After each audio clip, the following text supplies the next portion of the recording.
Hei, Eva. Er du klar for din første ballongtur? Hei, Jonas. Ja, jeg er litt spent og litt nervøs. Det er helt normalt. Jeg også kjenner sommerfugler i magen. Været ser perfekt ut i dag, ikke sant? Ja, det er sol og lite vind. Perfekt for en flytur. Tror du det blir kaldere opp i lufta? Kanskje litt, men vi har jo jakker på oss. Godt vi tok med skjerf også. Sikkerhet først. Piloten sa vi måtte holde oss inne i kurven hele tiden. Ja, og vi må ikke lene oss for mye over kanten. Jeg føler meg trygg her. Piloten har mye erfaring. Ballongen løfter oss sakte opp. Så stille der. Kan du se fjellene i det fjerne? Så vakkert. Ja, og åkrene er så grønne her fra oven. Du ser nesten hele bygda fra lufta. Vet du, Norge har over 100 fjell over 2000 meter. Wow, jeg visste ikke det. Alt ser så lite ut herfra. Det er rart å ikke høre biler eller folk her oppe. Bare vinden og flammene fra brenneren. Flammene varmer litt, er behagelig. Hvordan styrer piloten ballongen egentlig? Han bruker varme for å stige, og slipper luft for å synke. Han følger vinden, så ballongen kan ikke styre som et fly. Ja, ballongferder i Norge er ofte avhengig av været. Får du litt sug i magen når vi beveger oss? Litt. Men det føles som å fly drømmenes vei. Landskapet forandrer seg. Hele tiden. Så magisk. Se, der er en elv som snor seg gjennom åkrene. Første gang jeg har sett bygd og natur så tydelig ovenfra. Tror du vi lander nærme byen? Piloten planlegger å lande på en åpen mark. For en opplevelse! Jeg vil gjøre dette igjen. Ja, vi må prøve ballongferd i Lofoten en dag. Hei, Ingrid. Se hva jeg fant i går kveld. Oi, Markus! Hva er det du holder? Det er en gammel nøkkel. Jeg fant den i en skuff. Så spennende. Vet du hva den åpner? Nei, jeg aner ikke. Den er ganske tung og ser gammel ut. Har du spurt noen i familien din om den? Ja, men ingen vet noe om denne nøkkelen. Hvor gammel tror du at nøkkelen er? Kanskje fra bestefars tid? Han bodde her før? Kan være til en kiste eller et gammelt skap. Kanskje. Jeg har sett et gammelt skap på lofta. Det skapet har vært låst så lenge jeg kan huske. Kanskje nøkkelen passer der? Har du prøvd? Ikke ennå, men jeg tenkte jeg skulle gjøre det i dag. Gamle nøkler var ofte håndlaga før i tida. Ja, denne ser unik ut, med rare mønstre. Vi hadde en lignende nøkkel hjemme hos oss. Den åpnet bestemors gamle kiste i kjelleren. Kanskje det skjuler seg noe spennende hos oss også? Det hadde vært morsomt å finne noe gammelt. Har du lyst til å se nøkkelen nærmere? Ja, gjerne. Kan jeg holde den? Selvfølgelig, vær så god. Den er virkelig tung. Og så fine detaljer. Tror du noen samler på slike nøkler? Ja, faktisk. I Oslo finnes et nøkkelmuseum. Det visste jeg ikke. Kult å høre. Gamle nøkler kan være veldig verdifulle. Jeg håper den åpner noe spennende hjemme hos oss. Kanskje dere finner gamle brev eller bilder? Tenk hvis vi finner en skatt, Ingrid. Da må du invitere meg tilbake for å se. Hei, Per. Du er alltid så tidlig ute. Hvorfor det? Hei, Anna. Jeg liker å komme tidlig til stasjonen. Men toget går ikke før om en time. Jeg vet, men jeg føler meg roligere da. Er du redd for å miste toget? Ja, litt. Jeg liker ikke å stresse eller løpe. Det skjønner jeg, men blir du ikke utålmodig? Nei, det går fint. Jeg liker å se på folk. Det er sant. Det er spennende her på stasjonen. Ja, ofte ser jeg familier eller turister med store sekker. Noen ganger leser jeg også litt, eller drikker kaffe. Å ja, har du med en bok i dag også? Ja, jeg leser en norsk krimroman. Det høres gøy ut. Jeg skal kjøpe kaffe nå. Vil du ha selskap? Vi kan sitte der borte. Ja, gjerne. Da slipper jeg å vente alene. Det er hyggelig å vente sammen. Har du noen gang mistet et tog før? Ja, en gang i Bergen. Det var veldig stressende. Å nei, det er kjedelig. Hva gjorde du da? Jeg måtte vente i 4 timer på neste tog. Siden det kom jeg alltid tidlig. Det gir mening. Jeg lærte at mange nordmenn gjør det.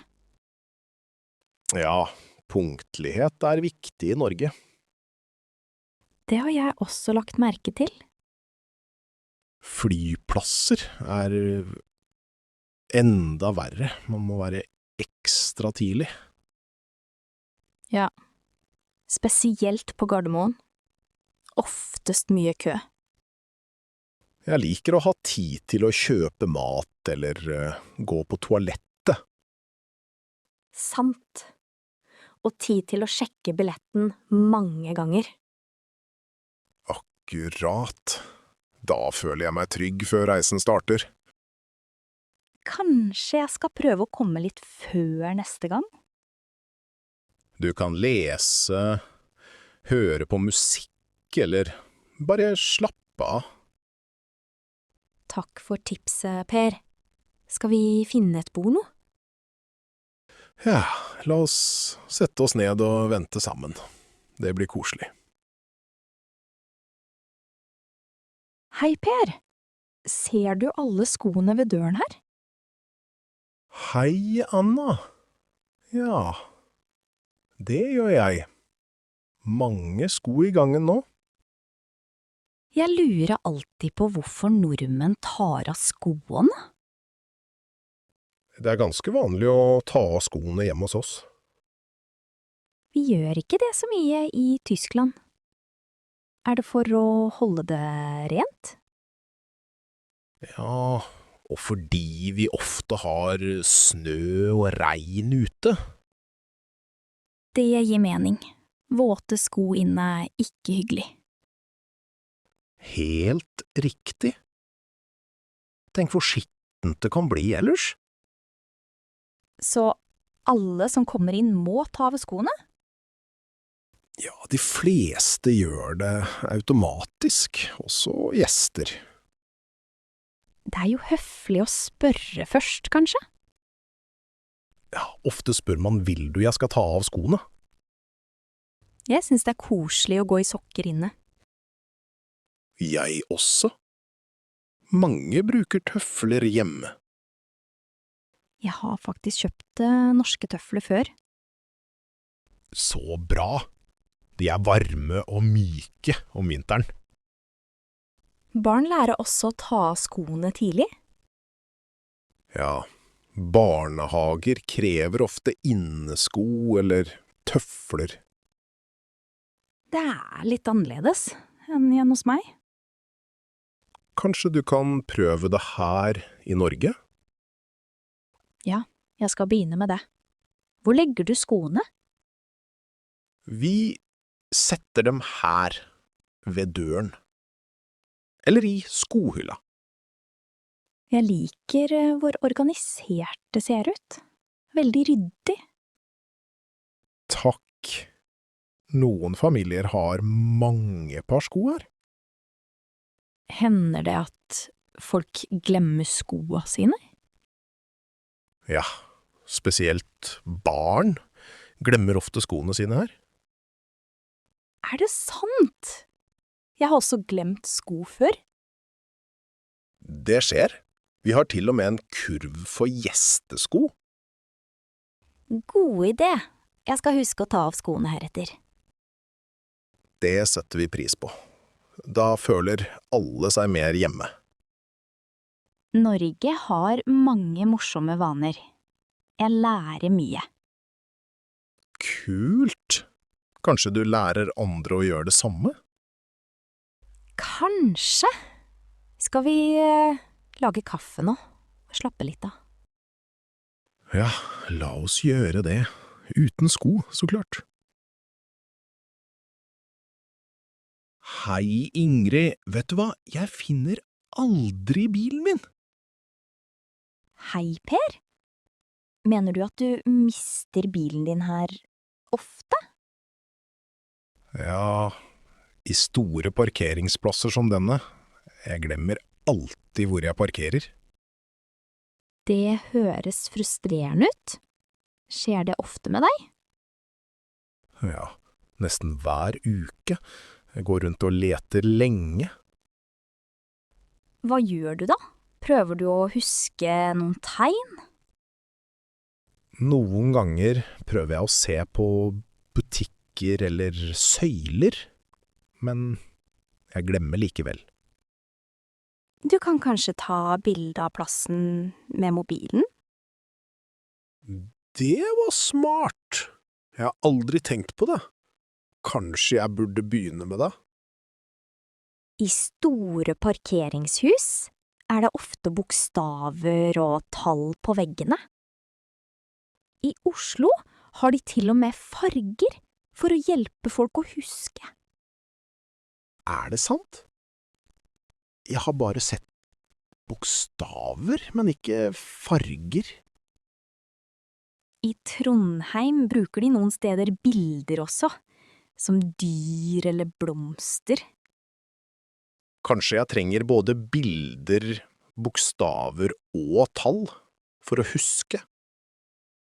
Eller du kan bruke bilens alarm for å finne den. Ja, men hvis det er mange biler, blir det bråkete. Det er sant, men det hjelper ofte når man har dårlig tid. Har dette skjedd deg noen gang, Ingrid? Ja, en gang på Gardermo, flyplass, fant jeg ikke bilen i en time. 1 time? Hva gjorde du da? Jeg gikk rundt og lette overalt. Til slutt spurte jeg vakten. Flaks at du fant den til slutt. Jeg blir alltid stressa.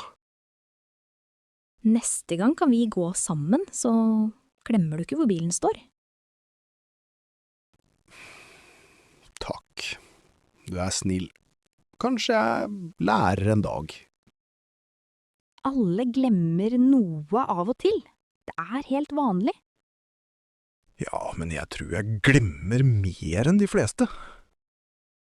Du kan jo skrive et lite notat på mobilen. God idé. Eller tegne et lite kart, kanskje? Ja. Eller sende deg selv en melding med plassnummeret.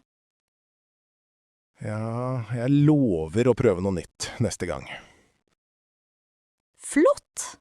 Da finner du kanskje bilen raskere. Takk for hjelpa, Ingrid. Nå føler jeg meg bedre. Bare hyggelig, Per. Lykke til neste gang du parkerer. Hei, jeg vil gjerne leie en kajakk for første gang. Hei! Så spennende! Det ordner vi. Har du padlet før? Nei, aldri. Er det vanskelig å lære? Nei, det er ganske enkelt. Jeg kan vise deg det grunnleggende. Vi har trygge løyper her på elven. Vet du å svømme? Ja, jeg kan svømme. Trenger jeg redningsvest? Ja, alle må bruke redningsvest. Du får en av oss. Du må også bruke åre. Vi har lette og gode årer her. Hva med været i dag? Er det trygt å padle nå? Været er bra i dag. Lite vind og ingen regn. Hvor langt kan jeg padle på en time? De fleste padler rundt 3 kilometer på en time. Du kan følge løypa mot fossen. Det er veldig fint der. Må jeg være redd for strømmen i elva? Nei, strømmen her er rolig. Det er trygt for nybegynnere. Hvor lenge kan jeg leie kajakken? Du kan leie i 1, 2 eller 3 timer. Alt etter ønske. Hvor mye koster det for 1 time? Det koster 150 kroner for 1 time. Kan jeg ta med kamera i kajakken? Ja, men bruk vanntett pose. Vi har slike til utlån. I Norge er det vanlig å bruke kajakk for å utforske naturen. Det høres flott ut. Er det mange fugler her? Ja, her ser vi ofte ender, og noen ganger svaner. Kan jeg padle alene, eller må jeg ha følge? Du kan padle alene, men vi anbefaler tur med andre første gang. Finnes det kart over løypene? Ja, her har du et kart over de vanligste løypene. Bør jeg melde fra om hvor jeg padler? Ja, si fra når du drar ut, så vet vi hvor du er. Må jeg ha på redningsvest hele tiden? Ja, du må ha vesten på hele tiden når du er på vannet. Fint! Kan du vise hvordan jeg bruker åren? Selvfølgelig! Jeg kan vise deg teknikken her på land først. Det er viktig med rette armer og rolige bevegelser. Tusen takk. Jeg gleder meg til å prøve. Bare hyggelig. Si fra når du er klar til å starte. Så fint det er her ute på engen, Erik. Ja, Anna, stjernene ser ekstra klare ut i kveld. Himmelen er helt klar. Ingen skyer i dag. Perfekt for stjernekikking. Har du det kaldt? Nei, heldigvis har vi teppe. Det er varmt og godt. Og jeg har med kakao på termos. Vil du ha litt? Gjerne. Det passer så bra når det er kjølig ute. Jeg elsker å drikke noe varmt under stjernene. Se, der borte er Karlsvogna. Husker du den? Ja, det er min favoritt. Lett å kjenne igjen. Folk sier at Karlsvogna peker mot Nordstjernen.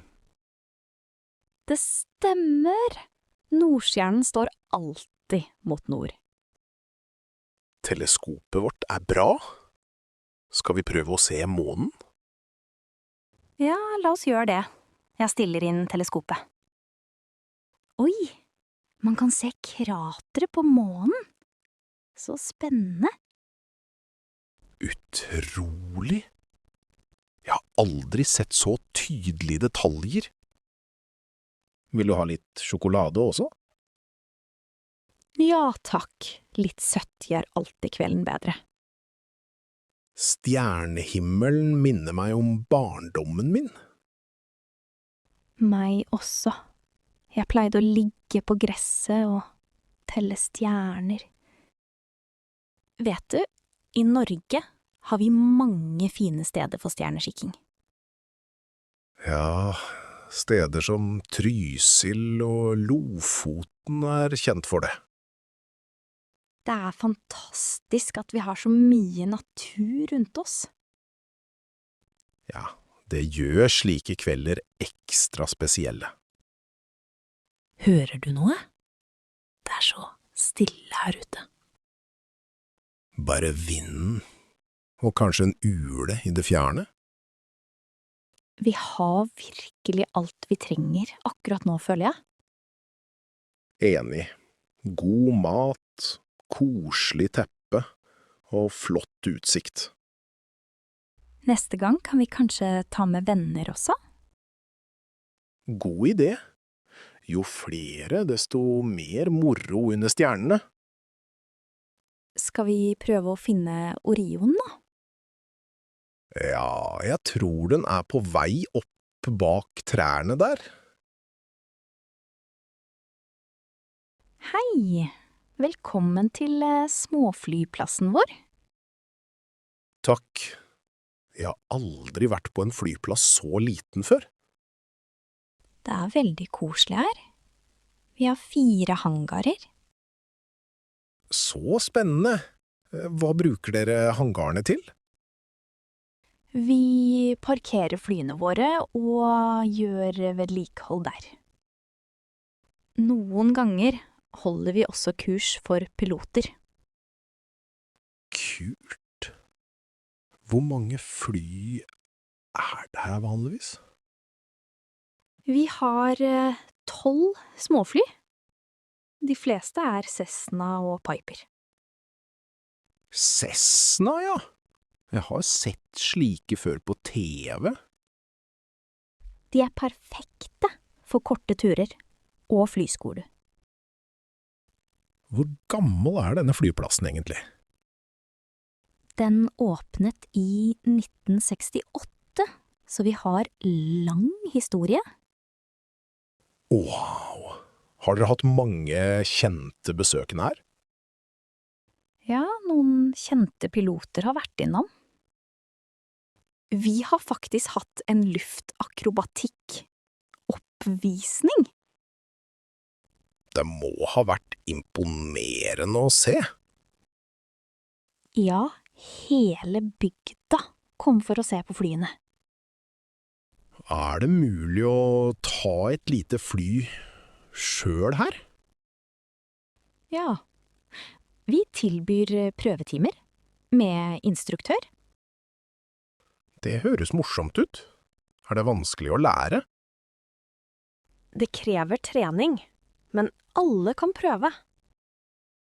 Hvor lenge varer en prøvetime? Vanligvis 30 minutter. Da får man styre litt selv. Er det dyrt å fly på denne måten? Nei, det koster rundt 1000 kroner for en prøvetime. Det er rimeligere enn jeg trodde. Vi har mange lokale som tar timer om sommeren. Vil du se værstasjonen? Den måler vind og temperatur. Ja, gjerne. Hvordan fungerer en slik stasjon? Den sender info direkte til tårnet og nettsiden vår. Hva skjer hvis det er dårlig vær her? Da får ingen fly ta av eller lande. Av sikkerhet. Det gir mening. Tusen takk for omvisning, Ingrid. Bare hyggelig, Erik. Håper du kosa deg her. Erik, det skal bli koselig å se film ute i kveld. Ja, Maria, jeg har gledet meg hele dagen til dette. Har du satt opp prosjektoren bak oss? Ja, lerretet står klart bak stolene våre. Flott! Jeg har tatt med det store blå teppet vårt. Det kan bli kjølig senere, så det er lurt. God idé! Her er noen puter også for mer komfort. Så gøy! Har du husket snacks? Selvfølgelig. Jeg har popcorn og sjokolade. Perfekt. Jeg har frukt og litt brus. Det dufter allerede popcorn i luften. Ja, det blir ikke filmkveld uten popcorn.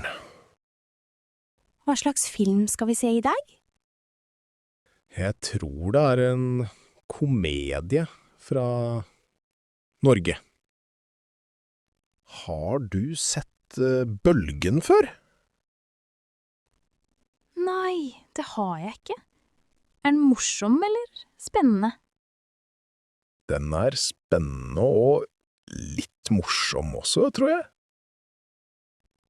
Å, se! En sommerfugl flyr rett forbi oss. Så fin den er. Sommerfugler er vanlige om kvelden her. Jeg elsker sommeren i Oslo. Lyset er så vakkert. Ja, midnattssol er unikt for Norge. Jeg føler vi er på festival. Ja, det minner om utendørskino på Sankthans.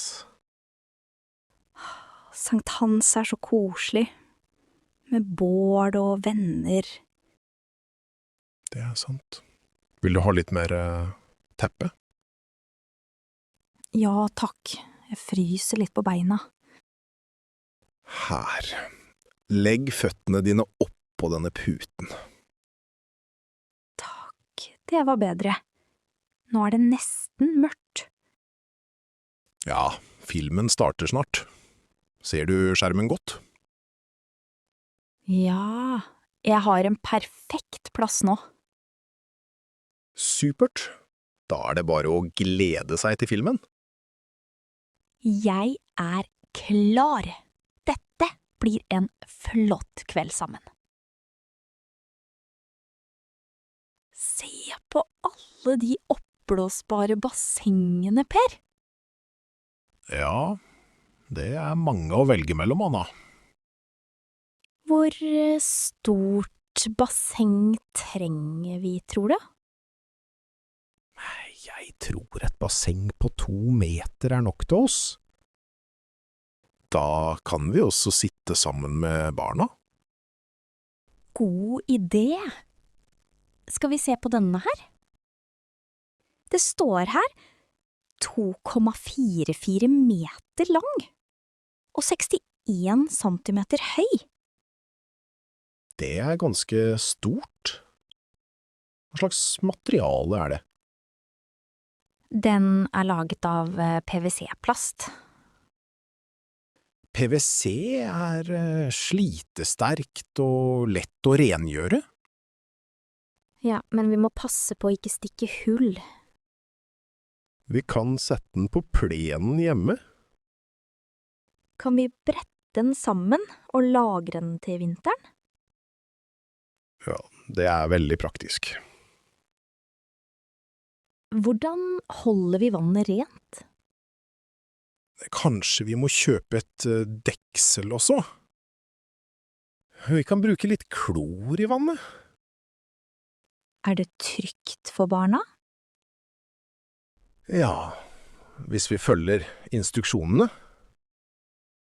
Vi bør kanskje bytte vann hver uke. Ja, eller oftere om det blir skittent. Det er rart å tenke på at nordmenn elsker utebasseng. Ja, spesielt om sommeren i Oslo. Noen ganger blir det faktisk skikkelig varmt. Jeg liker ideen med et basseng i hagen. Vi kan kanskje grille ved siden av han da. God idé! Skal vi ta dette bassenget da? Ja. Jeg liker størrelsen og formen. Den er lett å blåse opp med pumpe også. Vil du at jeg leser mer om vedlikehold? Ja, det er lurt. Vi vil jo at det varer lenge. Det er viktig å tømme og tørke det før vinteren. La oss kjøpe det i dag.